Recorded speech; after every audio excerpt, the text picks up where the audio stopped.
Hello students, NCERT गणित कक्षा 9वीं में आप सभी का स्वागत है। आज हम करेंगे प्रश्नावली 4.2। तो आइए इसका पहला प्रश्न पढ़ लेते हैं। इसमें दिया है निम्नलिखित विकल्पों में से कौन सा विकल्प सत्य है और क्यों। तो ये ऑब्जेक्टिव टाइप क्वेश्चन तो है, लेकिन ये समझने में भी उतना ही महत्वपूर्ण है, क्योंकि आप इसको समझ लोगे तो इसी तरीके के सभी प्रश्न आप कर पाओगे। तो आइए हमें देख लेते हैं कि क्या दिया गया है। इसमें हमें एक समीकरण दिया गया है और हमसे पूछा गया है कि क्या एक अद्वितीय हल है इसका, या केवल दो ही हल हैं, या अपरिमित रूप से अनेक हल हैं। तो इस समीकरण में हमें ये बताना है अद्वितीय हल। तो पहली बात तो ये हो जाती है कि हमें यही नहीं पता होगा कि अद्वितीय हल क्या होता है, केवल दो हल क्या होते हैं, या अनेक हल क्या होते हैं। तो हम कैसे इनमें टिक लगा सकते हैं या सही बोल सकते हैं कि कौन सा सही है। तो अद्वितीय हल का मतलब होता है अद्वितीय, यानी दूसरा नहीं। दूसरा नहीं यानी कि केवल एक। जैसे सूर्य है, सूर्य कैसा है, सूर्य अद्वितीय है, यानी दूसरा सूर्य नहीं है हमारा, एक ही सूर्य है। तो इसे ही हम बोलते हैं अद्वितीय, यानी कि दूसरा नहीं। अब यहाँ पे देखिए केवल दो हल हैं, यानी कि इस पूरे समीकरण के केवल दो ही हल हो सकते हैं। यानी अगर हम यहाँ पे कुछ मान रखते हैं तो एक बार उसका आंसर आ जाता है, फिर हम एक मान और रखते हैं तो एक बार उसका आंसर आ जाता है। तो दो बार आंसर आ जाएगा, लेकिन तीसरा मान रखने पे कोई आंसर नहीं आएगा।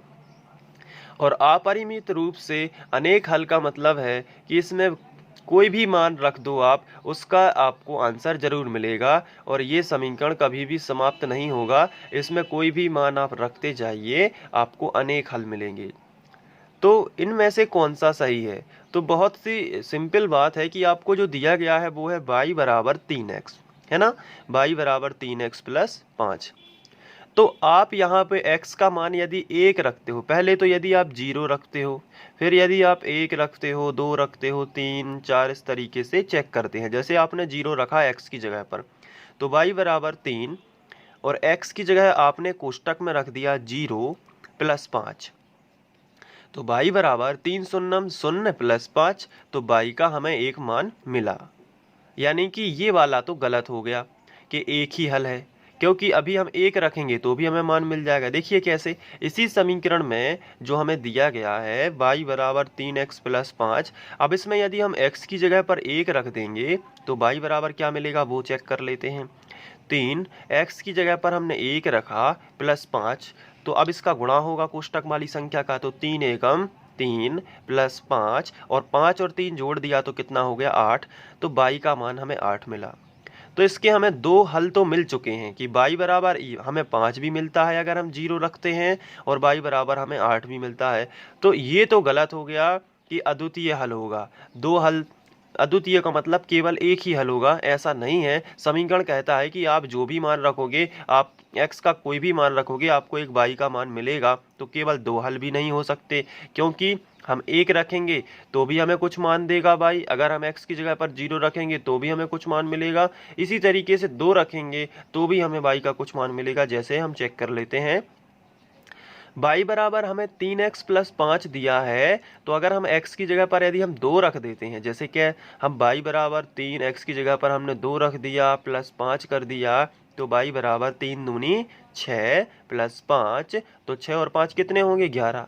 तो अब यहाँ पे ये समीकरण सीधी सी बात हमसे ये कहता है कि आप x की जगह पर कुछ भी रखो, इन मानों में से कुछ भी रखते जाओ, आपको y का मान मिलेगा। चाहे आप माइनस के मान रखो तो भी आपको y का मान मिलेगा, यानी कि इसके अनेक हल होंगे। तो इसका तीसरा सही हो जाएगा, इसमें कोई भी दिक्कत वाली बात नहीं है। तो ये आप तीसरा इसका सही होगा। ये हल करने की जरूरत नहीं है, आपको केवल समझाना जरूरी था कि ये कैसे अनेक हल होते हैं और अद्वितीय हल का मतलब क्या होता है। दो हल का मतलब होता है इसमें केवल दो ही हल संभव हो, बाकी ना हो, तो वो भी इसमें बात नहीं है। तो ये प्रश्नावली 4.2 का पहला प्रश्न समाप्त होता है, जिसमें हमें एक केवल ऑब्जेक्टिव टाइप क्वेश्चन ही दिया गया था। चलिए सेपरेट क्वेश्चन रखने के लिए हम इसको यहीं तक करेंगे। नेक्स्ट क्वेश्चन नेक्स्ट वीडियो में। Thank you.